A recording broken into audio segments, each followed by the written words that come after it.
Ready.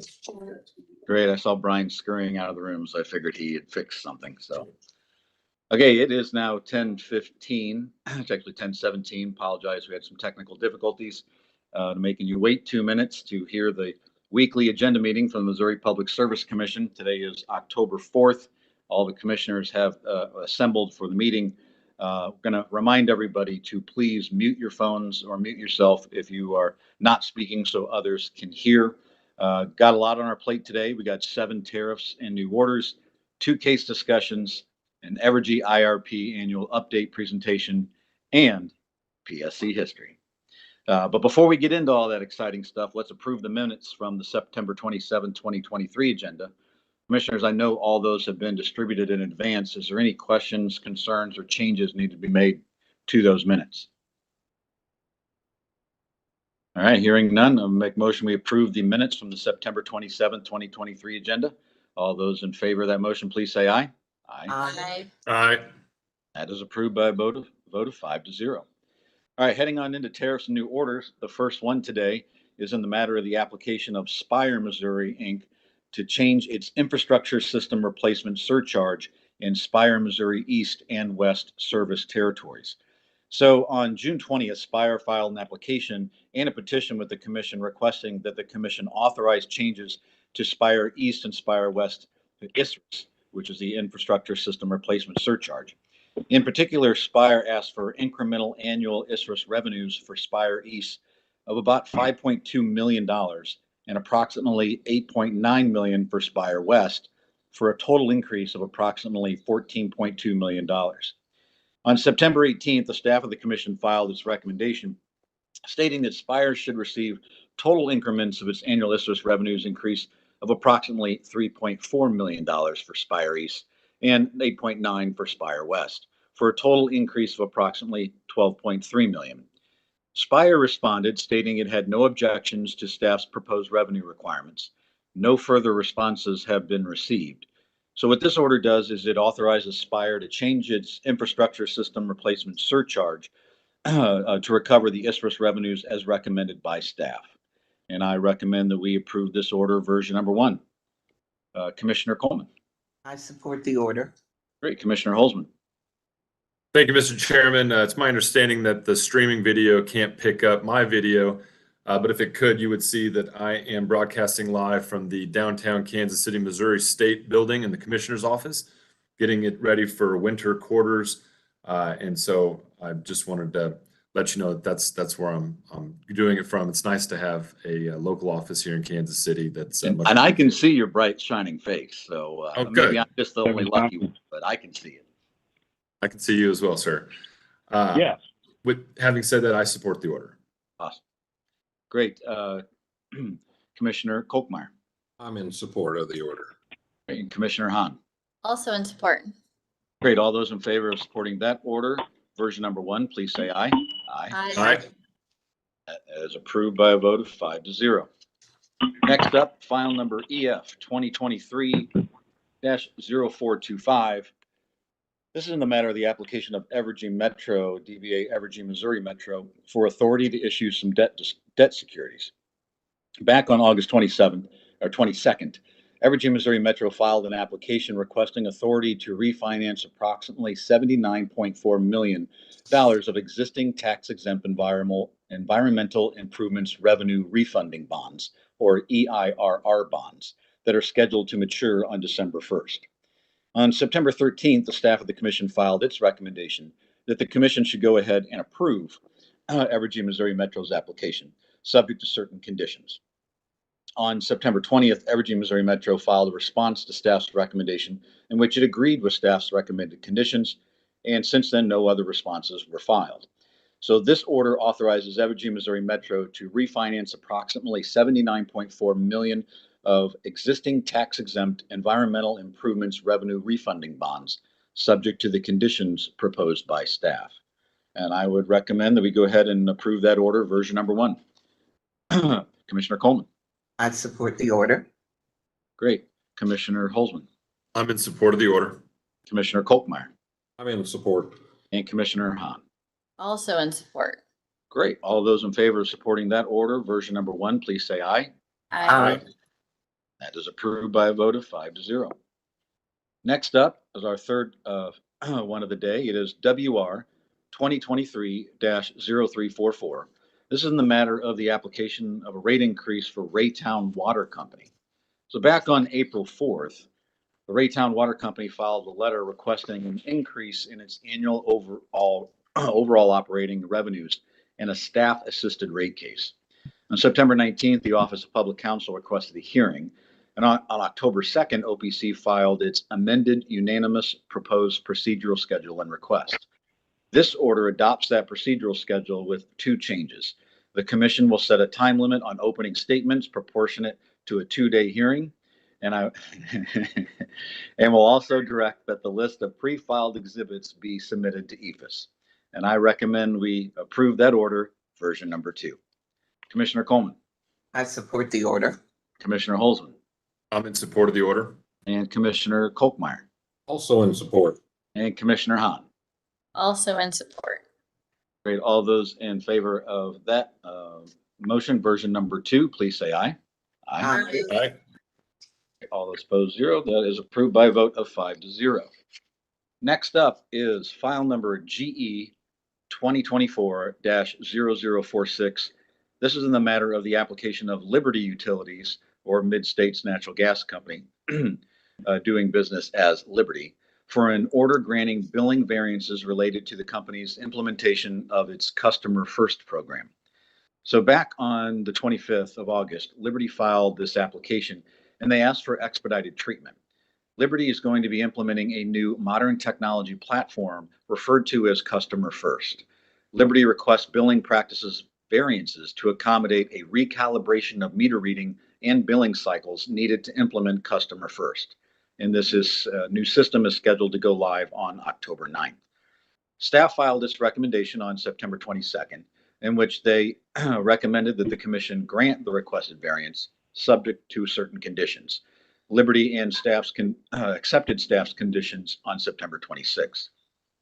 The Office of Public Counsel responded on September 26th, and it is concerned that Liberty's customers who auto pay their gas bills may incur overdraft fees and over the limit fees, and they would not have incurred but for Liberty changing when it charges them for their gas service. OPC states that Liberty should hold these customers harmless for those fees. Liberty has accepted OPC's additional condition.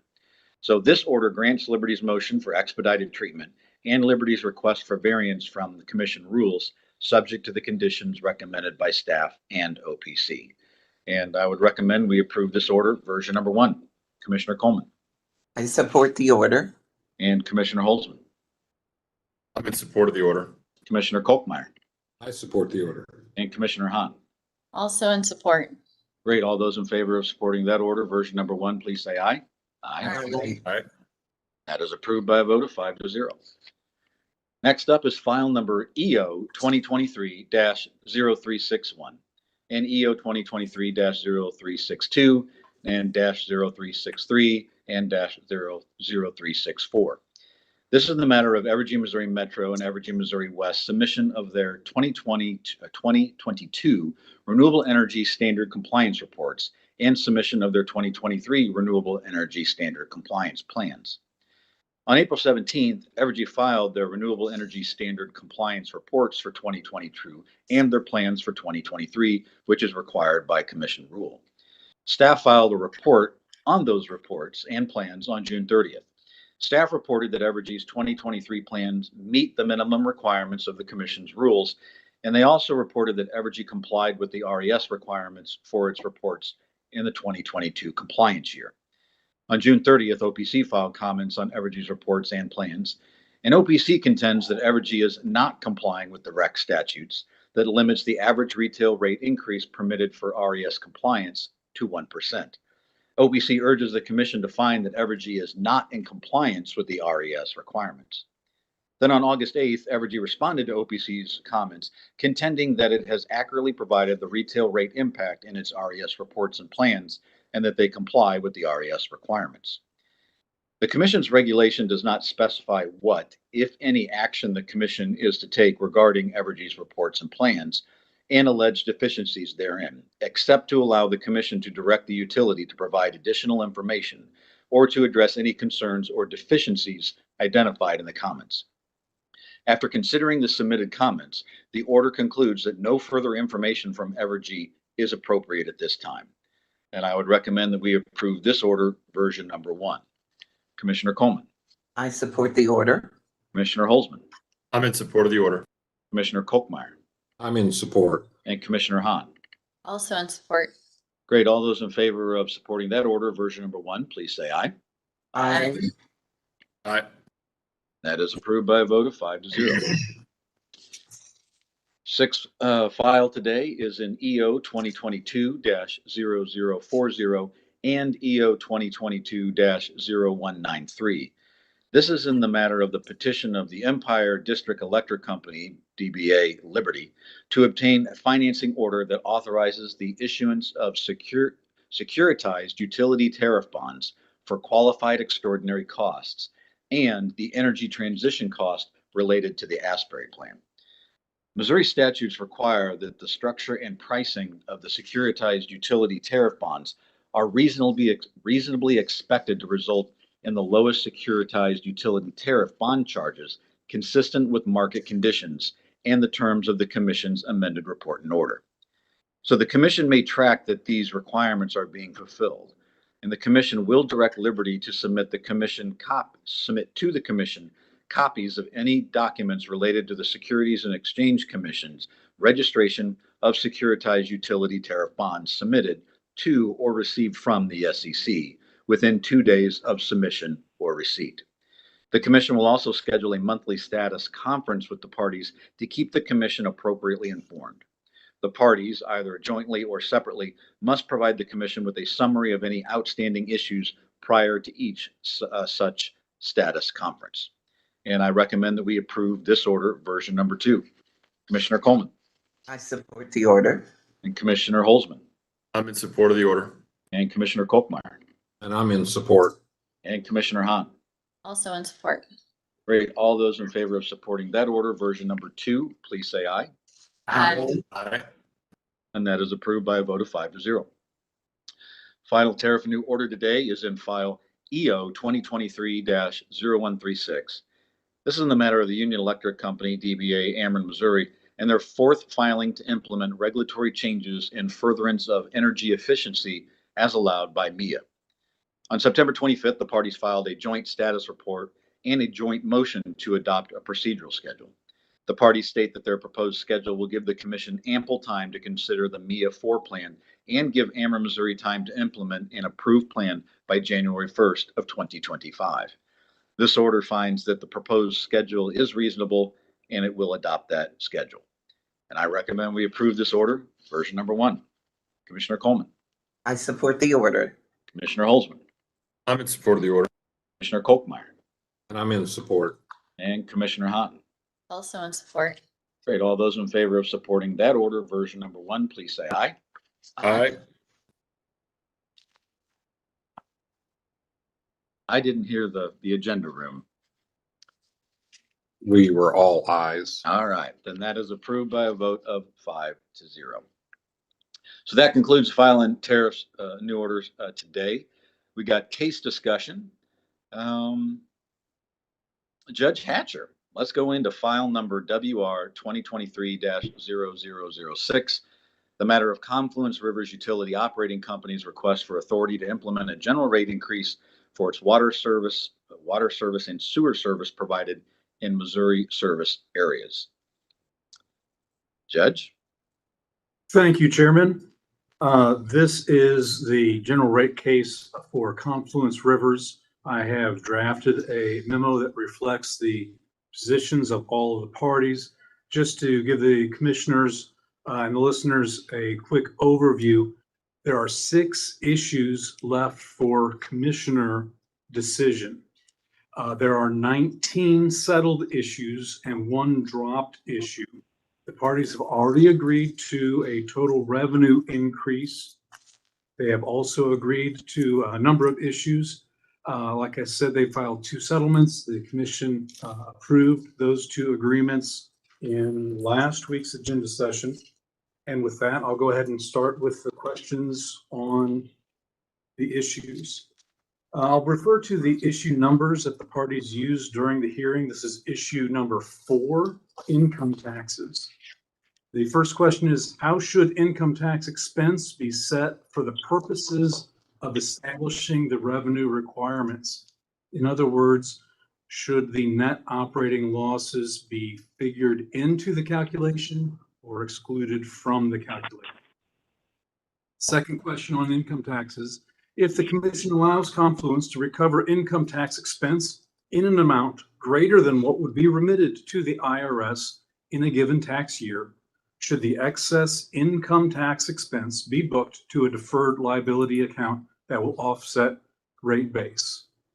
I'll turn it back over to you, Chairman. Great. Thank you, Judge. Thank you for the well-written memo and for outlining the remaining issues that we have. So yeah, the issue on number 4, income taxes, we'll just go around like we always do, and hopefully you'll get a clear a way to write the order. But I'm going to agree with Confluence that the net operating losses should not reduce income tax expense. I think that if we were to do that, it would put Missouri at a significant disadvantage over other states that allow utilities like Confluence to retain the value of those net operating losses. And I don't think it is appropriate to book excess income tax to a deferred liability account to offset rate base.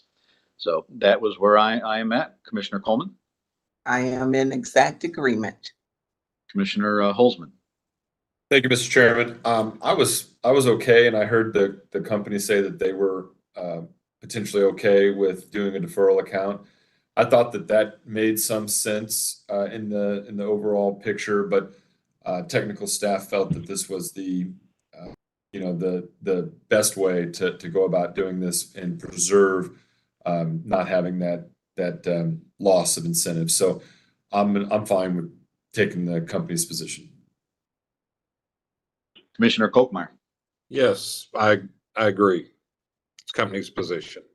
And Commissioner Hahn. I'm also in support of the company's position on this item. And I think that from the case and afterward the memo,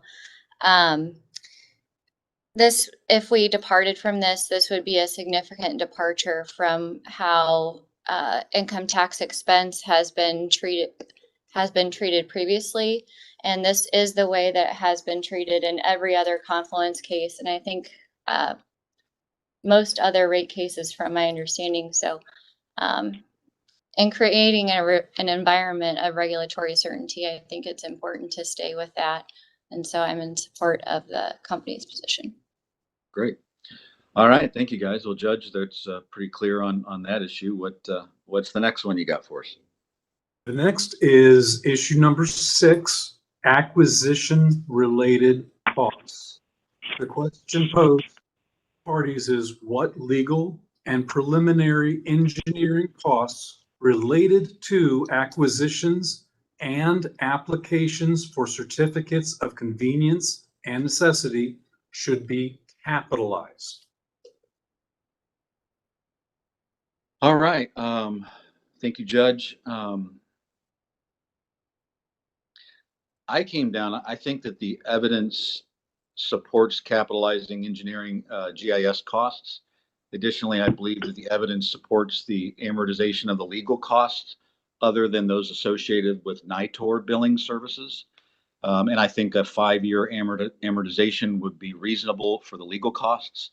I would like to say I would have been open to allowing the recovery of additional acquisition-related costs, but I just did not feel that there was sufficient evidence in the record to support those costs.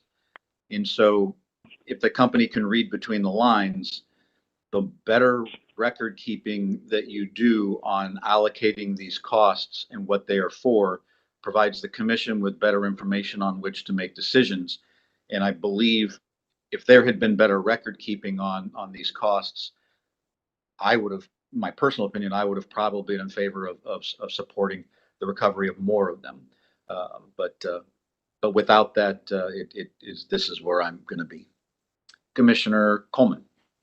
Mr. Chairman, my note here basically says that better record keeping could lean toward better support. So I agree with your statements, and I'm sure Confluence gets the message.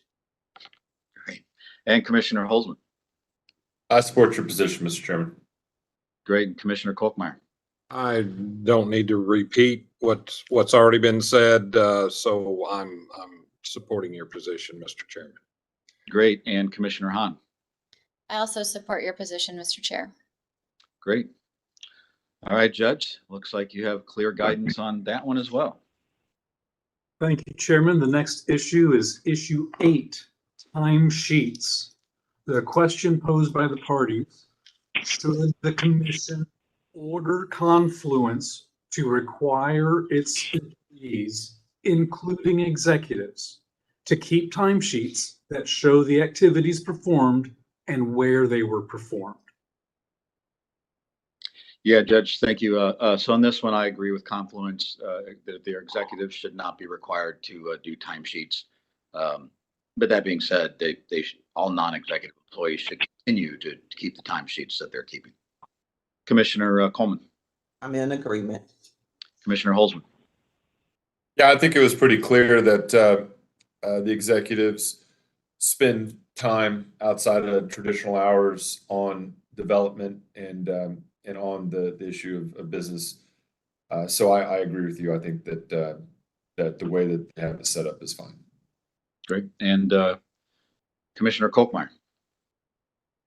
Yes, I agree with your position, being that the way I understand it, Missouri would be the only state that would require timesheets of the management, the executives. So I think Missouri being the outlier there, the rest of them, they just take the customer count in each state and divide the executives' time up with that, and I'm fine with that. So I'm taking Confluence position on this one.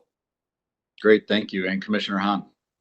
I'm also in support of your position, Mr. Chair, of using a corporate allocation strategy and not requiring timesheets for many of the reasons already mentioned, specifically those mentioned by Commissioner Holzman. Great, Judge. It looks like you have clear guidance on that one, and not to jinx it going into the next one. We'll see if that happens. Thank you, Chairman. We are halfway through our 6 live issues. The next one is issue number 13. Again, the numbers refer to the previously referenced numbers used. This is cost of capital. This has 3 questions to the commissioners. 1, what is the appropriate structure to use in calculating the company's rate of return? 2, what is the appropriate cost of debt to use in calculating the company's rate of return? And 3, what is the appropriate return on common equity to use in calculating the company's rate of return? All right. Should we just, then maybe I'll just run through all 3 rather than just and then everybody has a chance to cover all 3 rather than going individually. So on section A, what is the appropriate capital structure? Typically, my default is to go with, the actual capital structure. However, in this case, I believe that staff's 50-50 hypothetical capital structure is the most reasonable. You can make the argument that, a holding company can adjust and potentially manipulate its cap. And it was significant that when Confluence in their data request, one of their data requests, that at the end of 2022, it had approximately 16% equity. But by the time of the hearing, it was at 69% capital structure. So that is a big fluctuation and a big swing. So given that structure and the way this company is structured, I'm going to go with staff's 50-50 hypothetical. Then on section B, what is the appropriate cost of debt to use in calculating the company's rate of return? Yeah, I believe that Confluence and staff's position, cost of debt of 6.6 is the most reasonable. So I'll go with Confluence and staff's position at 6.6. And then C, what is the appropriate return on common equity to use in calculating the company's rate of return? I personally believe the commission has a lot of discretion on this area, and there was testimony from commission staff that if you want to incentivize the company to continue to invest in Missouri, this is the area of which you can best do that for continued acquisition of distressed water systems.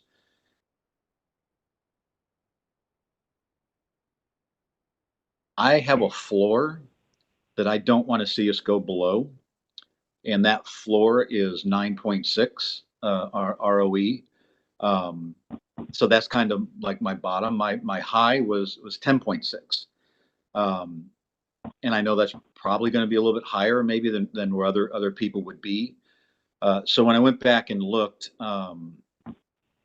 the rider that is in there, the company included on the difference between their BBB bonds and A-rated bonds.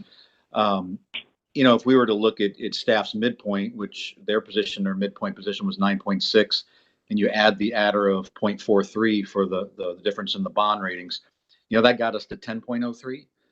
And then OPC even had a higher rider for the bond adjustment of 0.65, and that got us to 10.25. So that's my range. That's kind of the middle point where I would kind of like to be, with the floor being 9.6.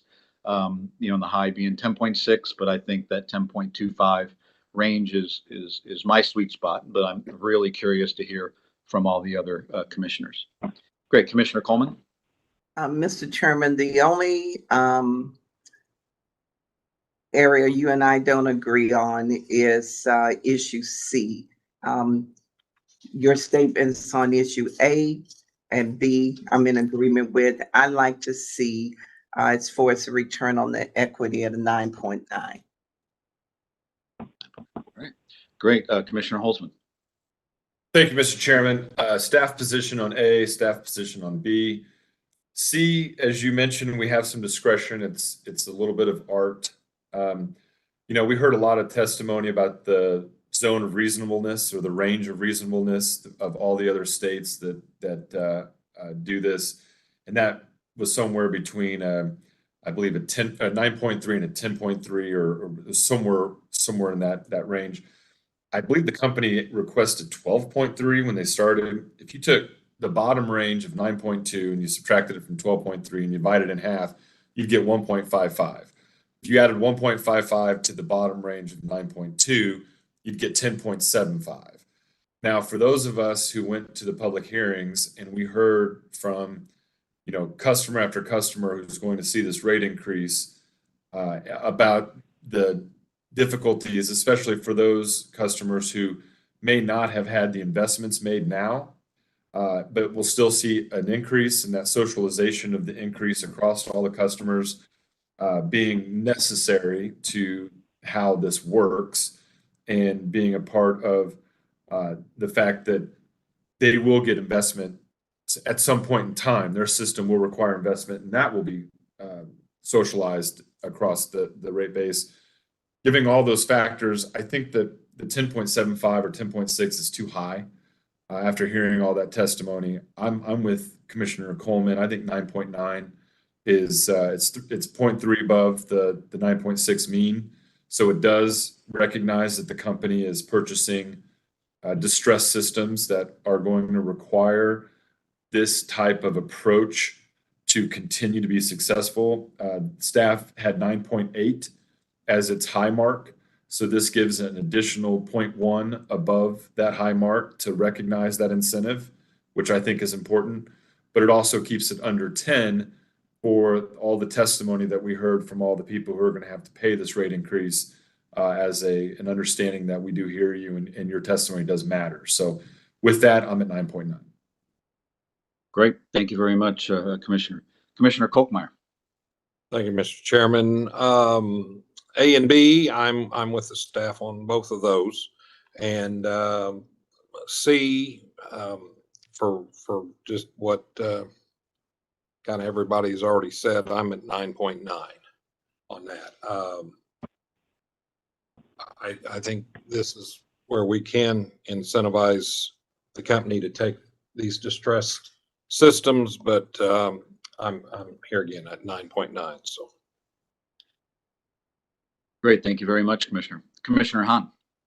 Thank you, Mr. Chair. I also am in agreement on issues A and B, or 1 and 2, however you number them at this point, with the rest of the commissioners. On the third issue, so 9.5 was staff's initial recommendation, with the zone of reasonableness being between 8.5 and 10.5. OPC was initially slightly higher, I believe at like 9.6 or 9.65.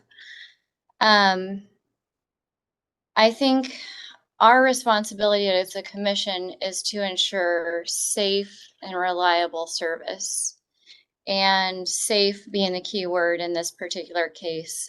This company takes systems where the water, there's significant water quality issues. It is ingested by citizens. It does present real health concerns.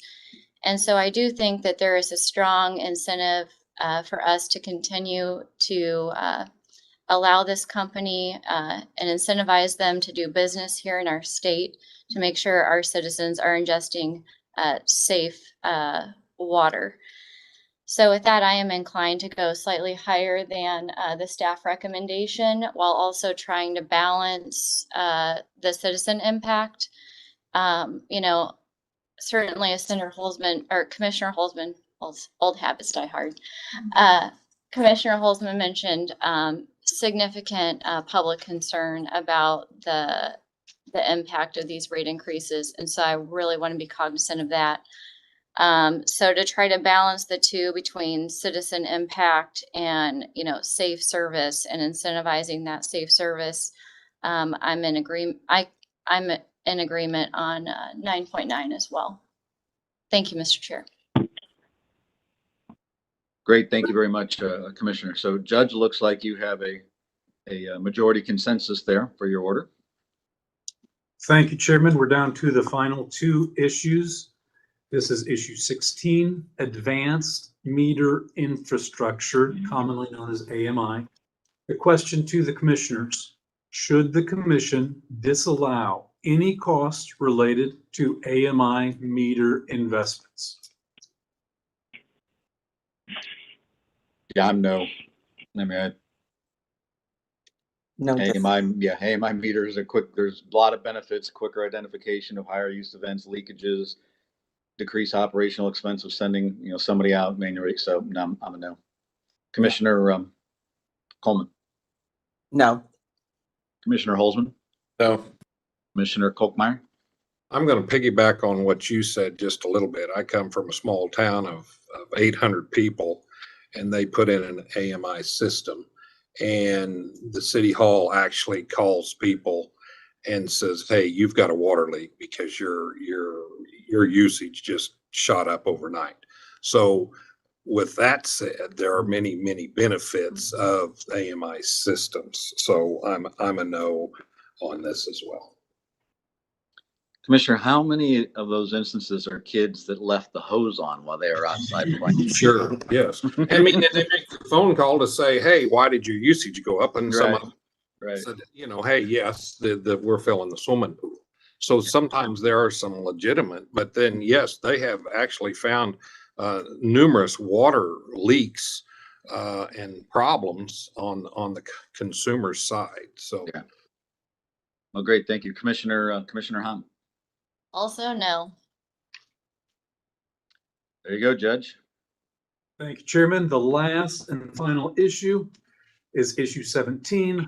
The title is Operations, Maintenance, and Oversight.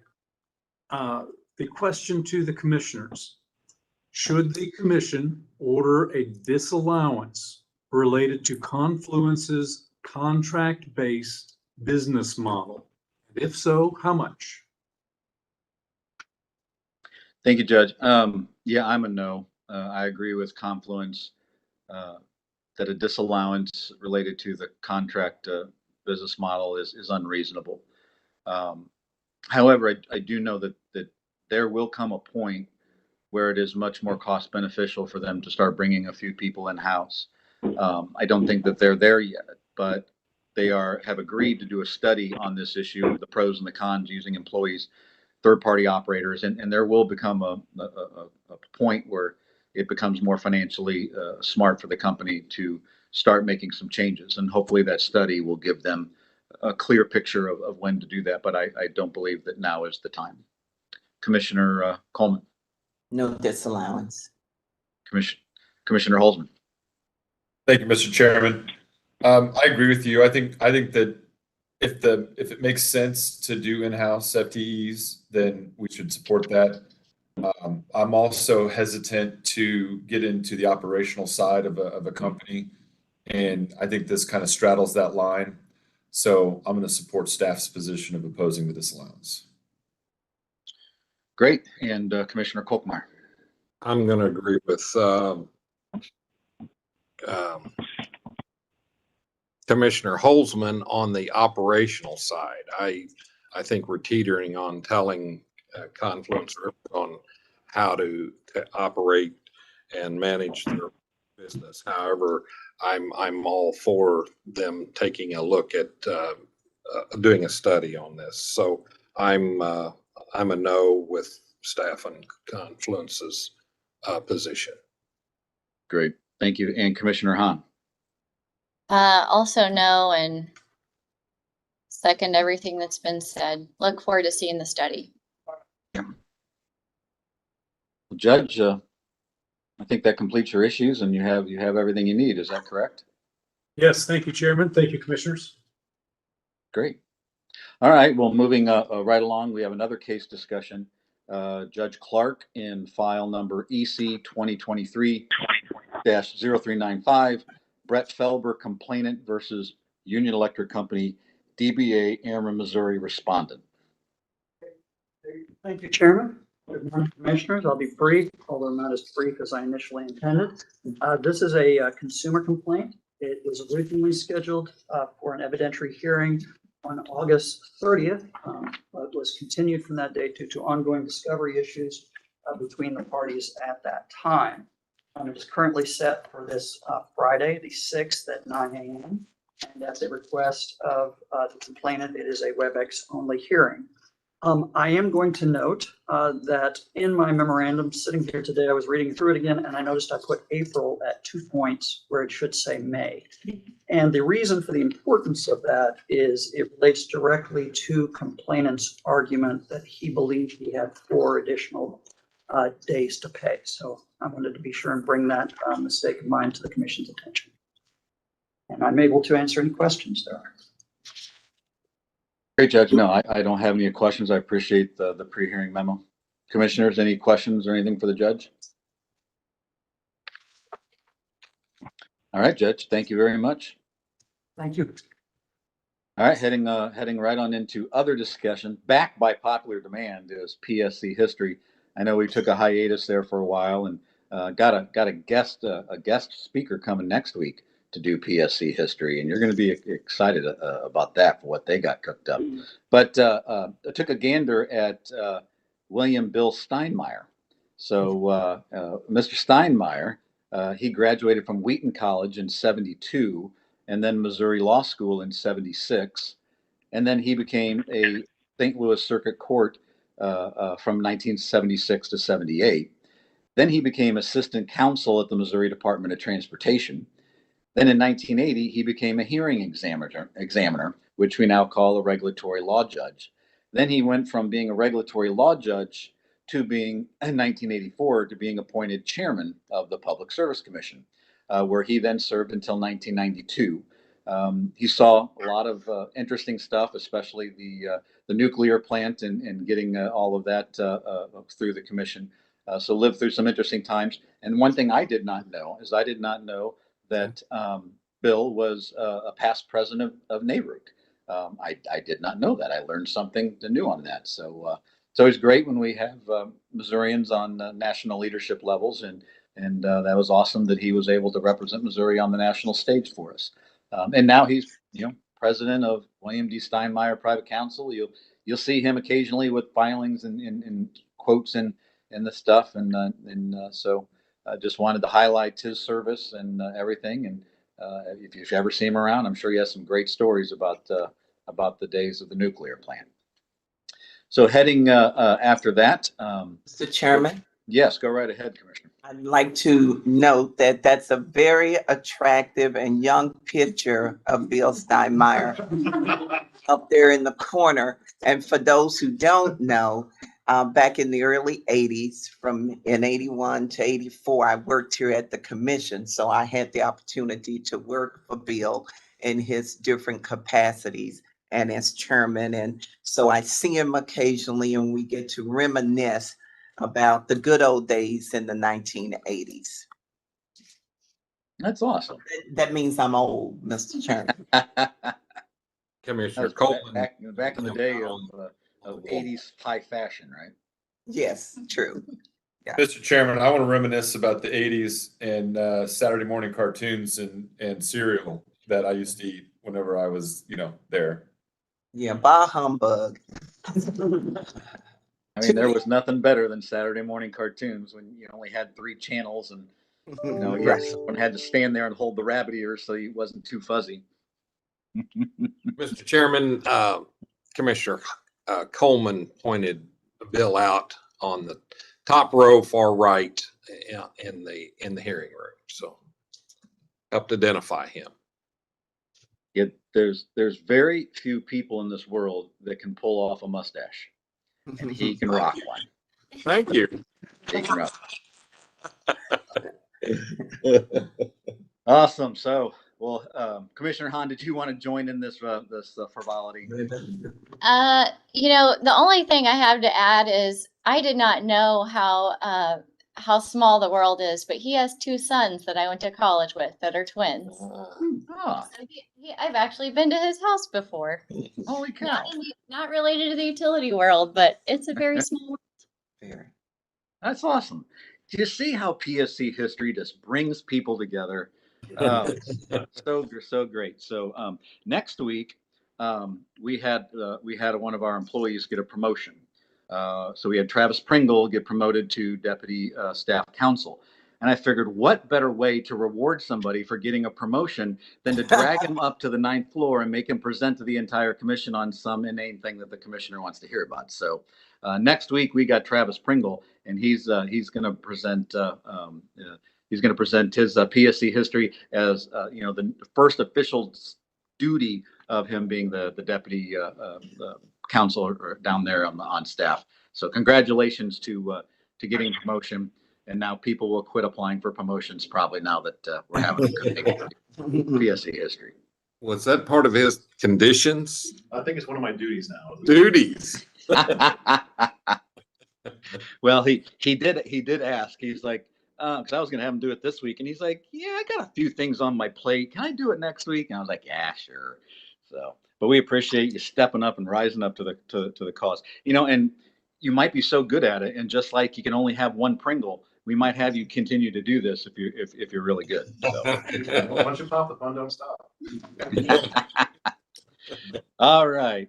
So now we're heading into presentation by Evergy on their 2023 IRP annual update, which is related to case EO 2023-0212 and EO 2023-0213. Looks like we have Kayla Messamore, Vice President of Strategy and Long-Term Planning, who is going to be presenting for the company. You're good. Mr. Chairman, before they do the presentation, should you run through scheduling real quick so when they conclude their presentation, we can adjourn? Okay, yeah, that's great. Anybody have any objections to that? That's a good idea. All right, yeah. So while they're keying up their presentation, we'll hop through scheduling. So today we have a rulemaking hearing in file GX 2023-0422. That's on the matter of the proposed amendment of the Commission's rules relating to natural gas safety. That is a WebEx only hearing that's starting at 1 p.m. today. And then on Friday the 6th, we have an evidentiary hearing in EC 2023-0395. That is the Brent Felber complainant case against Ameren, Missouri that we had a discussion about. And that will be a WebEx only hearing starting at 9 a.m. on Friday the 6th. Thursday, October 12th, we have agenda at noon. Then we have an evidentiary hearing that same day in case WO 2024-0036. That is petition for an interim receiver and for the order directing general counsel to petition the circuit court for the appointment of a receiver for Misty Waterworks. That will take place in room 310, the governor's office building, commission headquarters, at 9 a.m. on Thursday the 12th. Then on Thursday the 19th, the following week, we have agenda at 10:15 a.m. Then Wednesday, October 25th, we have agenda at 10:15. Then we have Thursday, October 26th, we have an evidentiary hearing in file WC-2023-0142, which is Goad versus Missouri American Water, which will be in room 310 at 9 a.m. on the 26th. Then on Wednesday, November 1st, we have agenda at 10:15 a.m. Is there any changes or comments or anything about scheduling from the commissioners? All right, yeah, thank you, Commissioner Holzman, for recommending we do that ahead of time. That way, if anybody does need to pop out, they can. So yeah, we'll just go ahead and adjourn after the presentation from Evergy. So hopefully Evergy's got their stuff queued up there for the commissioners to see. And Ms. Mesamore, we'll just hand it over to you. Real quick, Chairman, I just wanted to say thank you on behalf of Evergy for giving us an opportunity to come in and speak with y'all today and share some of our resource planning efforts along with our 2023 annual update. We do have Kayla Mesamore here, who is the Vice President of Strategy and Long-Term Planning from Evergy. And Kayla's responsibilities really focus around corporate strategy, generation resource planning, distribution and transmission planning, as well as operations compliance and operations technology. So Kayla, thank you. Pass it over. Absolutely. If we get through this quickly and anyone would like to discuss Travis Kelce and Taylor Swift, I am open to that being another topic of discussion. I have many thoughts, but I have probably more thoughts on IRPs. So we will go through these slides pretty quickly because there are a lot of them and I want to leave some time for questions as we go. So I'm not going to dig into details of our IRP filing. We filed a stakeholder presentation and had a meeting. So there's more details in that, but wanted to sort of explain how we think about IRPs in general, more so than talk through all the details, although I will cover what's in our latest integrated resource plan. Let's see if that works. All right, so just a reminder that we file an integrated resource plan for both of our jurisdictions, so separate preferred plan and separate filing for Evergy Metro and for Evergy Missouri West. The two utilities have pretty different fleets today, so it's part of, well, that's one of the reasons it's important to plan for them separately, in addition to them just being separate jurisdictions, so we need to look at them individually. So you will see that their preferred plans, the composition of them is kind of similar if you take it over the whole 20-year period, but the pace is different and some of the mix is different just because of different starting points. So when we think about our IRPs, this is where we start, in that everything we do from a planning perspective is we're trying to balance affordability, reliability, and sustainability. Reliability is the foundation of everything, is that we have to maintain reliability with the plan that we're putting forward. And all of our plans are designed to meet resource adequacy standards and meet reliability requirements. So we'll talk more about that. And then next is affordability. As y'all know, the objective of the IRP process and the requirement for how we evaluate preferred plans is to use the minimization of long-term customer costs as the primary deciding factor, the primary criterion we look at. So we're always focused on what's the lowest cost plan on a risk-adjusted basis, knowing that there's uncertainty around what the market could look like. How can we build a resource plan that minimizes customer costs? And then lastly is sustainability. It's looking at how do we make sure that we're mitigating the risk to our fleet and trying to transition away from our older fossil fuel resources in a very responsible way over time, pretty slowly over the next 20 plus years. And so that's a goal of ours. It's kind of an output of our IRP process. We're focused most explicitly on affordability and reliability, but that sustainability factor becomes a risk that we're assessing as well. I will There we go.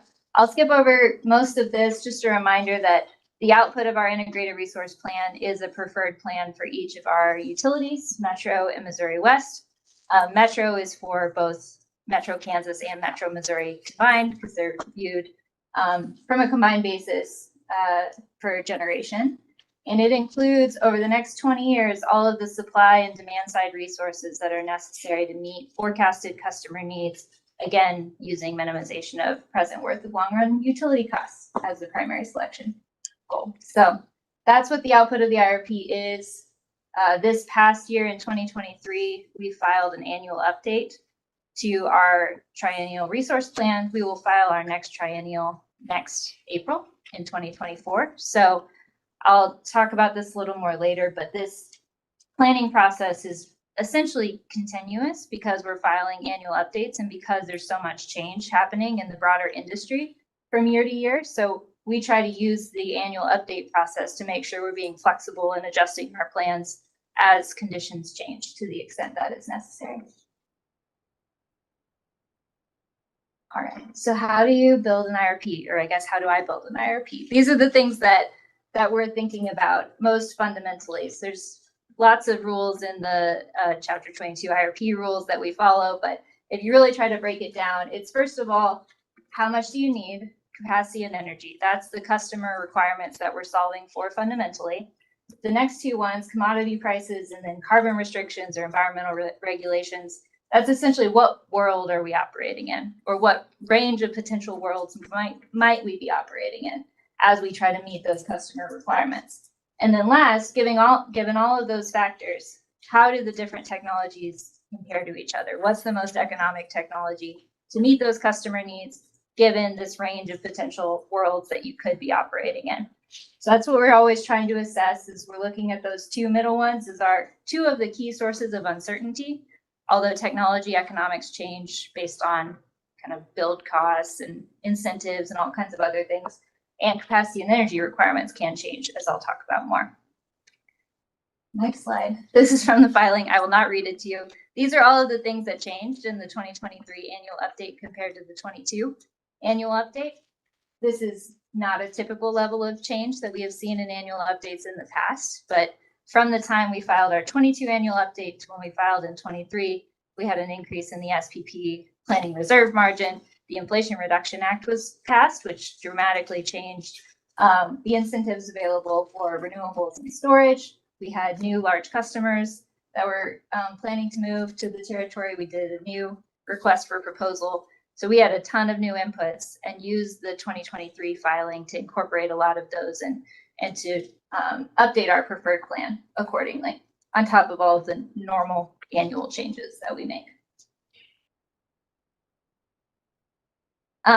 Southwest Power Pool feels a little bit like a hard pivot from integrated resource planning, but a lot of the changes that were on the last slide were driven in one way or another by the SPP. And so I wanted to spend a little bit of time talking about SPP and how it impacts our planning processes, and sort of how we try to factor in what's going on in the broader power pool within our planning. So these are just some stats on SPP. I won't go through all of them, but just as a reminder, we are about 20% of the load in SPP. So we're the largest load serving entity in SPP. That means we're a big part of what SPP does, and they're a big part of what we do. We end up working together very closely. And specifically, we work with them on all of these issues. I will not talk a ton about transmission operations and transmission planning unless we get into some very different line of questioning on this integrated resource plan, but I do want to cover resource adequacy in more detail because I know that's a big topic and obviously is very important for resource planning. And then I'll talk a little bit about how the SPP market works and how it impacts our resource planning as well. And y'all, if you have questions, feel free to interrupt me. I do. Okay, go ahead. Let's go back one. So who are some of the other big players in SPP? AEP is right around the same size as we are. They're about 19%, just the portion of their service territory that's in SPP in Oklahoma and Texas. And then Excel, OG&E are other larger ones, but they're quite a bit smaller even than AEP. Okay. Thank you. Thank you. Thank you for the question. All right, so we'll jump right into resource adequacy. When we think about resource adequacy, it has three primary components, three big drivers. First of all, it's what do you think your load is going to be? That can change over time if you have load growth. If the weather changes, it can be driven by a lot of different things. And then second is the planning reserve margin, and that is established by SPP or recommended by SPP and approved by the states who are represented within the SPP process. That is essentially saying how much extra capacity do you need over and above your load to ensure that with a certain level of risk, you'll be able to serve your peak load. So they're saying, I know that there will be outages. I know that your load forecast might be off a little bit. Here's what I need you to have extra in terms of accredited capacity above your load. If you have a question. No. Okay. And then, so that's your planning reserve margin. On the other side of it is capacity accreditation. So that's where they're saying you have an installed capacity base, but you don't get to count that as at 100% towards your capacity requirement. I'm going to tell you what percentage of that you can accredit, or basically what percentage of that can you count towards your requirement. What they're trying to say is how good is that resource at meeting the peak load? That's the measure that you're putting in with accreditation. And so SPP is responsible for establishing planning reserve margin and capacity accreditation. Again, it's approved by the states, but developed by SPP. And that is the input that we use in our IRP process. For an example of capacity accreditation, when we give our IRP model options of different resources, we're using our current expectation of SPP accreditation for those resources, and it varies by fuel type, which makes sense because some of these are intermittent. You have less certainty that they'll be available. So for solar, you have a pretty wide range, 5 to 60% solar accreditation. So that's if I build a 100 megawatt solar farm, I'll get somewhere between 5 and 60% megawatt credit for it. And that depends on the season. It depends on the resource. Wind is a slightly tighter band, but 10 to 25% roughly. Storage is higher, as you would probably expect, because it is not intermittent. You can at least know it will be charged to some level of certainty. And then thermal, the haircut that you could get on thermal is more based on reliability. So this is a new policy SPP is planning to implement, which would essentially establish accreditation for a resource based on its forced outage rate or its performance from a reliability perspective. Saying if I'm trying to gauge how well you will serve peak load, I need to factor in whether there's a risk that you'll be in forced outage at that time. So all of that we look at when we do an IRP and we're trying to assess how much will each type of resource support our capacity requirement. Does Evergy have any storage? Not at this point. We have like 2 tiny batteries, 1 megawatt batteries, but not anything material at this point. And so I have a question, Commissioner Holzman. Is that accreditation a incentive for you to build storage and combine it with wind? And is storage its own capacity accreditation mutually exclusive of the capacity for wind and solar? Or if they're combined together, do you get a doubling factor or a bonus because you're now taking the wind and making that potentially 10 to 25% combined with the storage, or do they count them separately? Yeah, so I'll see if I answer the first question in answering the second one. So yes, you can combine them. Ultimately, you'll end up constrained by your interconnect into SPP. So you can't ever get more capacity accredited than you have interconnected. So if you have a 100 megawatt nameplate wind farm connected, it's getting 10. Then you add storage, you can never get more than 100 megawatts of capacity credit out of that hybrid resource, if that makes sense. So they are additive, but you will ultimately be constrained by your interconnect to the grid. But if you're seeing wind that is in congestion and it's showing a price point for cost of power, in indigo coloring, so it's showing that you're not, you're producing it, but you're not getting it anywhere. And storage could potentially, help the transmission dispatchableness of it. Does the company then look at that and say, that storage combined with that asset, that generation asset, means that storage is going to be more valuable because of that cost that's stranded because of the congestion versus storage just in a vacuum? Yes, I think we could see that. To date, we haven't. Battery costs are still fairly high. So we haven't seen it kind of pencil out to this point. But yes, I could see it showing more value located at wind. What will ultimately drive that is kind of your price differential. You want to make sure that if the prices are always low at that point, you're not going to get a ton of revenue out of that battery, even if it's offsetting the lowest points. Does that make sense? So you want to see swing if you're going to benefit from a battery. But that's what I could definitely see it having value. It just hasn't penciled out yet. What about virtual power plants where you're combining storage on the distributed generation side of the meter that is dispatchable? Have you guys looked at that for your IRP to say, if we're putting power walls behind the meter that we can have access to? I understand that that's not existing policy today, but it's certainly technology that's evolving. And if you put a series of, Tesla or Generac power walls and combine them with solar on the distributed generation side, and then we're able to move that power around, have you considered, that storage as a potential meeting the capacity requirement? Yeah, we actually have a pilot ongoing for residential behind the meter storage, where we're testing kind of the capabilities of those sorts of systems behind the meter.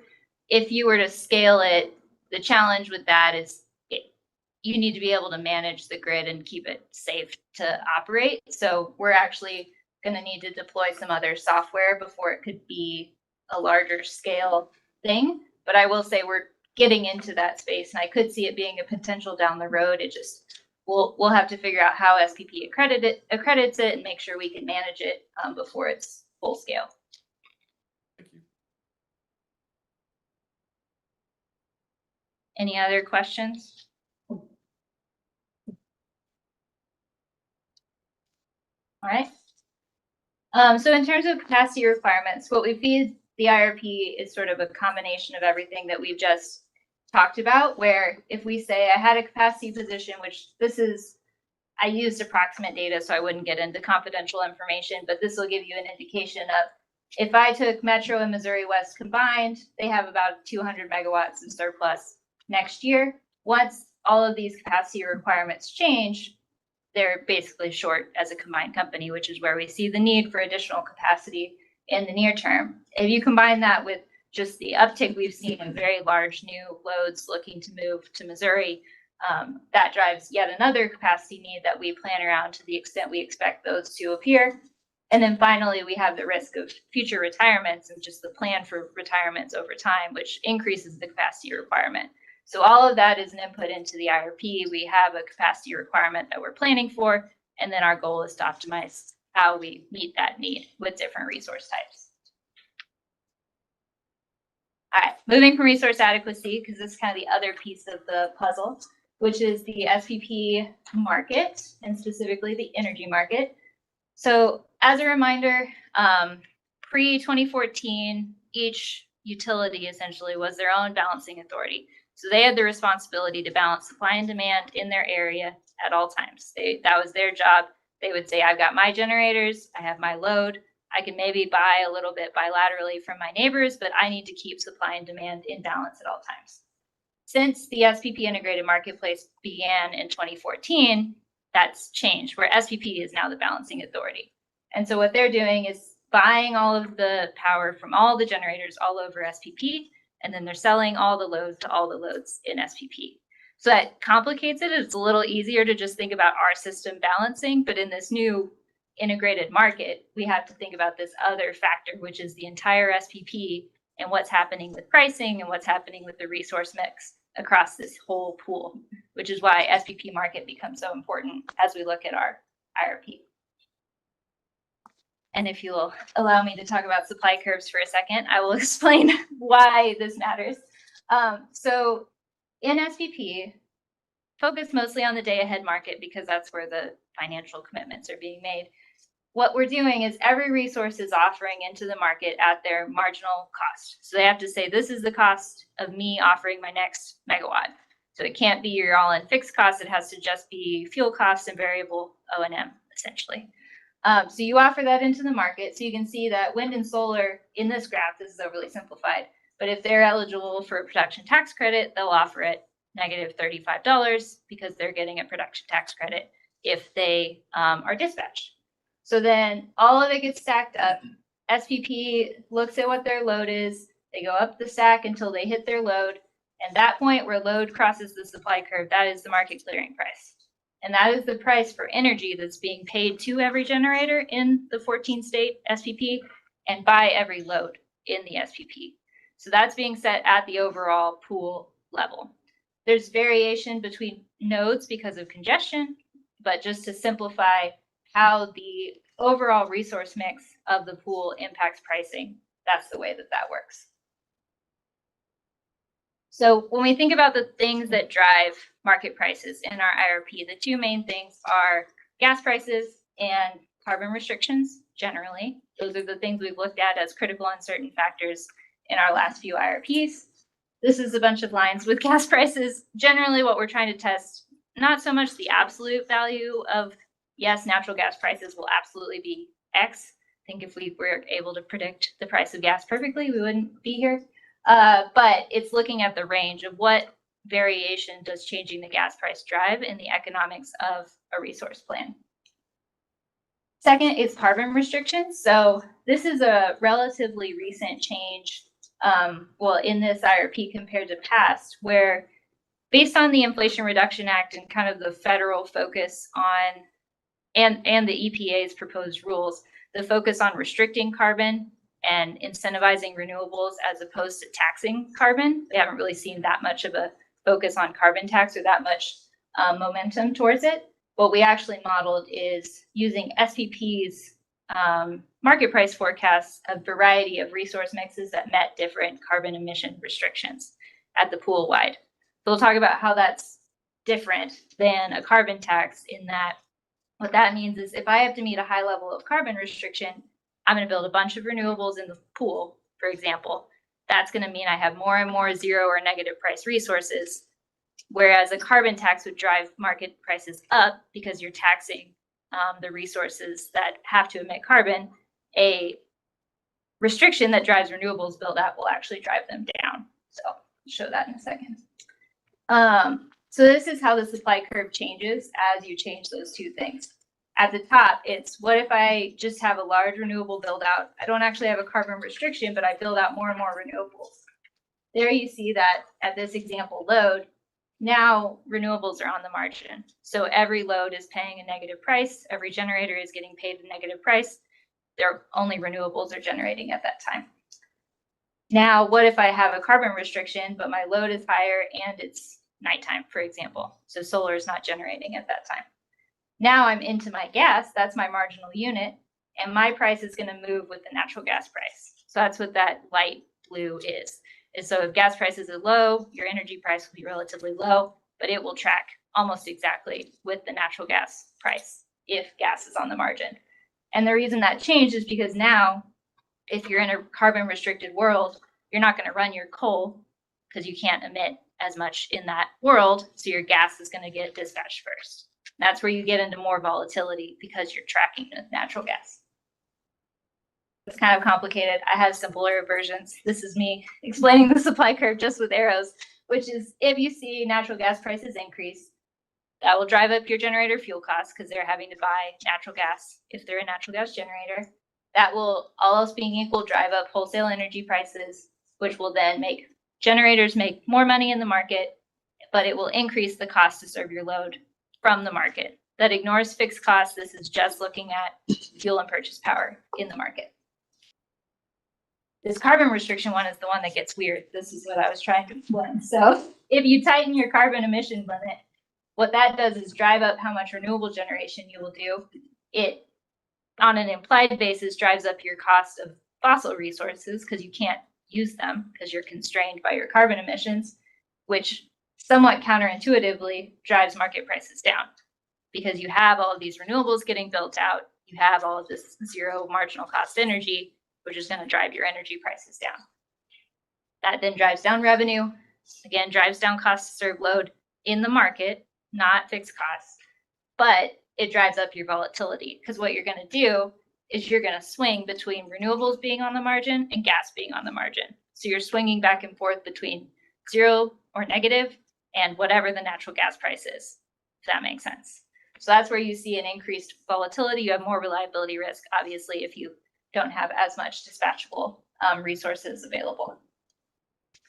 All right, that was a quick overview of market dynamics. What it resulted in were these market prices, which were generally pretty low in our IRP and actually declining in that highly carbon restricted world, which are the bottom three lines. So you can see that as gas price increases, your market price goes up in the forecast. As if you are carbon restricted, you actually see a declining price because you're getting into renewables being on the margin on average. So it's a kind of a crazy market world. It doesn't mean that the SPP market is not working, and this is what it's supposed to do. It's a marginal energy market, but it does create some odd pricing dynamics. And what I want to highlight is that the average price here in 2042 is, say, 0 to 50-ish across all of these different scenarios. And if you compare that to the all-in cost of these different resource types, again, on a per megawatt hour basis, it won't cover the cost of any of these resources. They're all within maybe like $50 to $200 per megawatt hour. So what you see is that the wholesale energy revenues are not covering the cost of these resources. Again, that's not a bad thing. That's just a reality of a marginal cost market. And that's where we have to focus more on building the lowest cost resource mix to serve our load versus planning explicitly around the SPP markets, which is where I would say SPP markets end up becoming just a factor in the cost of our resource plans. It's not what we plan around, but it is a source of uncertainty that drives the cost of different plans we could build. So we'll feed the IRP. How much do we think resources will cost? Fixed cost, fuel costs, all of those things. What do we think they're going to make in different SPP markets? What's the risk that we're wrong? That's where we do a lot of different scenarios to test that. And then given those options, what is the best way to meet my capacity requirements, my hourly energy requirements? And if it's a carbon restricted scenario, I don't just need energy, I need carbon free energy. So that's not every scenario, but it is in some of them. That's basically what we're doing in an IRP. This is an eye chart, but this is the results of our most recent one. I will say high level, we're seeing a mix of wind, solar, and new natural gas for both utilities. The time frame is different based on their timing of retirements and their needs today. But what I like to look at is this is at the average level. It's relatively consistent across the board, but you see us moving over time to a more diverse fuel mix, which makes sense because what you're trying to do is balance risk because you know that the future's uncertain. You're trying to not put all your eggs in one basket. And so you can see the pie kind of getting more and more diverse as we build out these new resources over time. And so that's what our current resource plan looks like. As we look forward to the triennial, the things that are continuing to change, we still see supply chain pressure and interconnection queue pressure on new resources. We'll have to manage that. The EPA's proposed greenhouse gas rule is potentially dramatic in terms of its impact on our resources. So we're monitoring that closely. And then ongoing economic development activity is also a big focus of just making sure we're going to be able to support growth when and hopefully when it comes to our service territory. So I sped up there at the end because I didn't want to stand between y'all and lunch for too long, but I will stop my whirlwind tour and see what questions you have. Great. Thank you very much. Very good presentation. Thank you for making it as least difficult to understand as you possibly could. I know when you get into the SPP stuff in the markets, it gets really, really kind of wonky. The SPP changing the reserve margin from 12 to 15%, how much of an impact is that to changes in your IRP plan? Or It came out to about 250 megawatts, I believe, across Metro and Missouri West. So that's about the scale of the impact. It's manageable at this point, but it's something we'll have to plan around, and there is likelihood that SPP will increase it again in the future. So we'll have to try and plan around that as well. okay. And you also had touched on natural gas prices in your chart, that they were upticking. Did you see much when you did your low, medium, and high volatility? Was there much change from the previous year, or is it just kind of like a gradual move up? Or are you seeing any spikes? Or Not so much spikes, because we're looking at more of a long-term fundamental forecast. I would say last year did have sort of the near-term high leveling off a little bit, but the market did react pretty extremely to the 2021, 2022 gas price increase. And I would say all the fundamental forecasts went up. They've kind of settled down now. So I'm anticipating this next IRP will be back down a little bit, but that's where what matters more is the range, less the absolute value, at least in terms of assessing the robustness of a resource plan, I think. okay. So I thought that Evergy had included potential reductions in peak demand from the TOU rates in this IRP plan. Is that included in here? Yes, it was included as part of a couple of the DSM portfolios that we modeled. Yes. Okay. That's standalone. So is it in the DSM that you had modeled that it could have reached to 89 megawatts of demand reduction in 24 and about 147 megawatts in 33? So I guess that's the numbers that I saw. So I guess with the change to the default residential rate, are those demand reductions less likely to occur?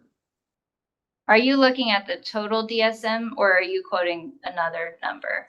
I was looking at the Evergy's 2023 DSM market potential study. Okay. And their demand response potential with the incorporation of the TOU rates.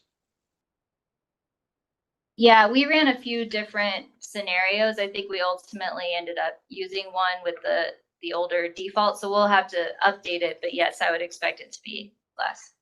Okay.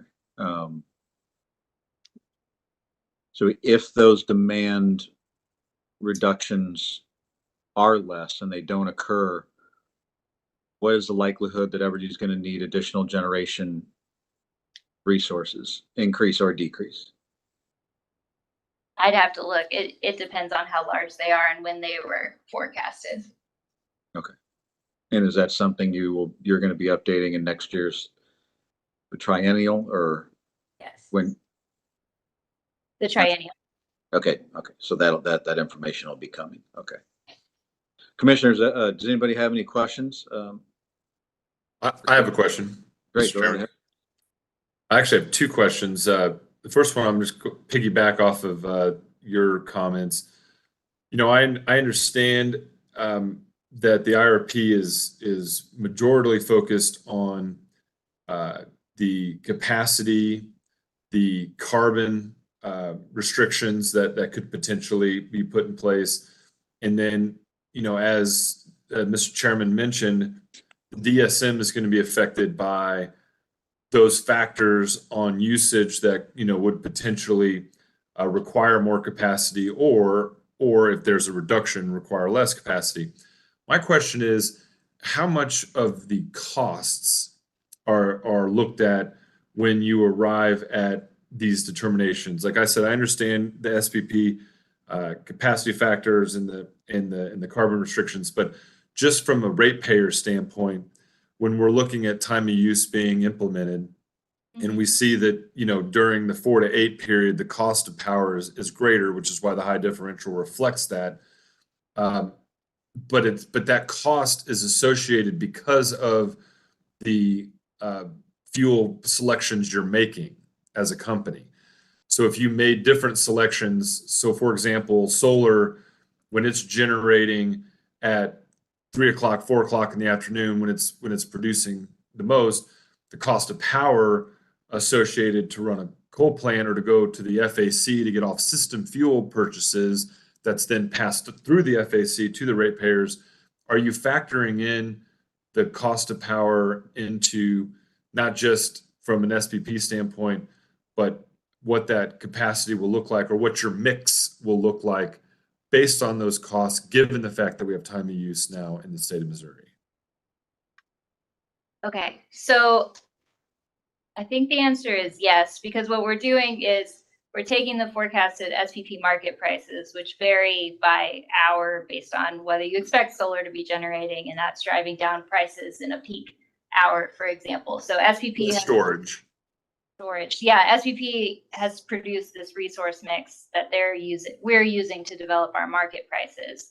So the cost to serve load in each hour is representative of the expected resource mix in that hour.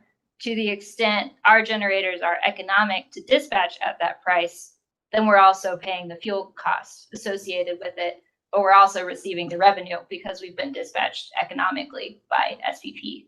So I think the answer is it's all being factored in, not specific to time of use though, but that's just how load is handled in the IRP.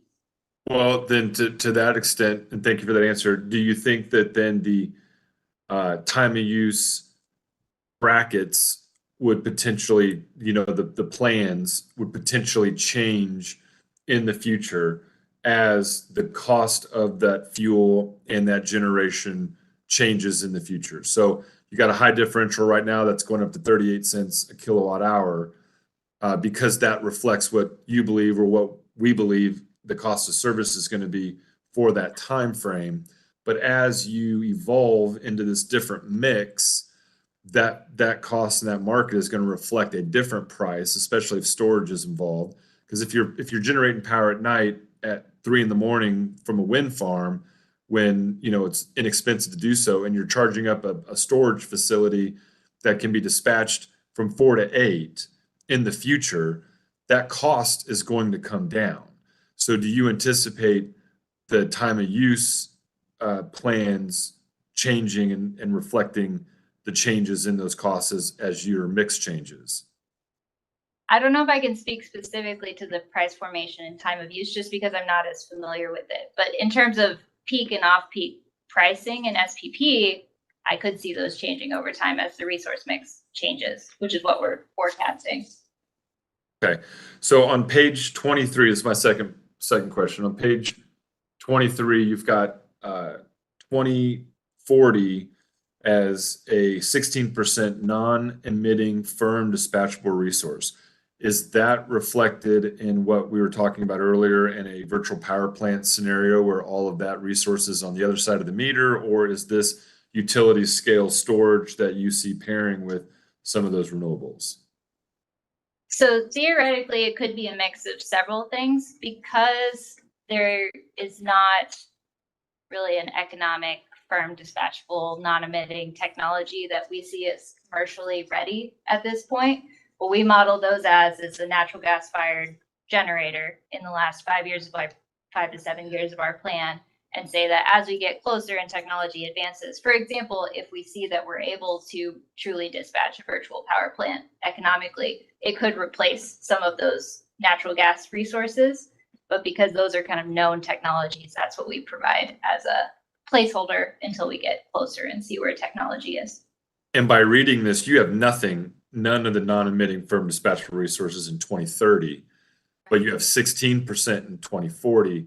So that tells me that you believe that this technology won't be available for at least another 7 years. And then from 2030 to 2040, it's going to either be cost effective enough or be readily available enough to jump you up to 16%, which it looks largely is taking away from your coal because your coal is scheduled to be decommissioned. Is that an accurate reading of those charts? Yeah, we have all of those resources assumed between 2035 and 2042. All right. That's my questions. Thank you. Thank you for the excellent presentation and excellent PowerPoint. So thank you. Thank you, Mr. Chairman. Any other commissioners, just feel free to jump in. So after 2042, what kind of generation are you going to have? After 2042, we'll have basically what's shown in 2040 here. I think the way I think about it is when we get into the 2030s and see where the new nuclear technologies, the long duration storage, the distributed resources are in terms of technology, then we can make the decision of either we're replacing coal with natural gas, if that's what makes sense at that time, or we're delaying retirements of coal, if that's what makes sense at that time, or we're building these new technologies. But with that much uncertainty and being that far out on the curve, our thought is to plan around the risk for potential retirements and have a plan to replace them without committing to a specific technology 15 years in advance. But natural gas is the economic choice at this point, based on the information we know today. And EVs are coming in hot and heavy and fast and hard, and how are we going to fuel those? So in terms of the peak impact of EVs, eventually it will become impactful at the system level, but I will say I'm more worried at the distribution level. That's more where we're focusing in the next 10 years is making sure that we're prepared for system capacity at the circuit level. It takes a while before you get to where it's moving more than a couple percent at the total system, just because of when they're charging, there's ways we can manage their impact on peak. So I would say I see that as a factor as we look at the 2030s, but I'm more concerned with it at the more granular local level at this stage.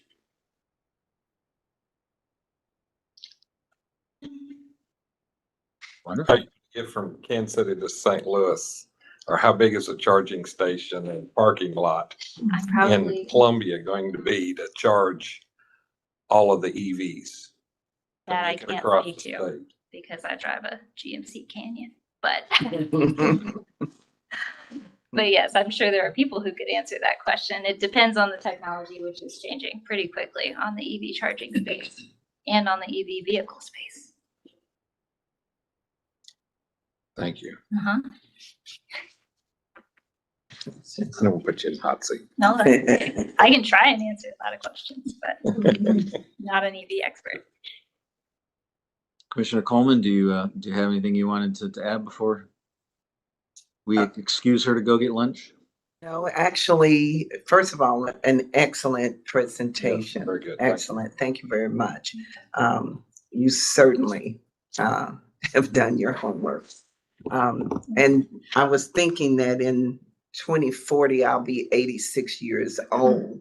So I'm not too sure I'm overly concerned about EVs and all that stuff at that point in capacity. I actually was thinking about how certain commissioners EVs can't even get from Kansas City to Concordia. Concordia. Yeah. To Jeff City, Right. let alone Right. St. Louis. Yes. Absolutely. So thank you very much. Absolutely. Great. Well, thank you very much for the presentation today and for taking the time to answer our questions and for making the trek down here and putting that together for us. Seeing no other questions, then we've already done all of our work in scheduling. We can go ahead and adjourn this long agenda meeting. Thank you, everyone. Thank you, Mr. Chairman. Thank you, Mr. Chairman. Take care. He didn't even catch that. No. It's gonna be fun. I know, I. Yeah, yeah.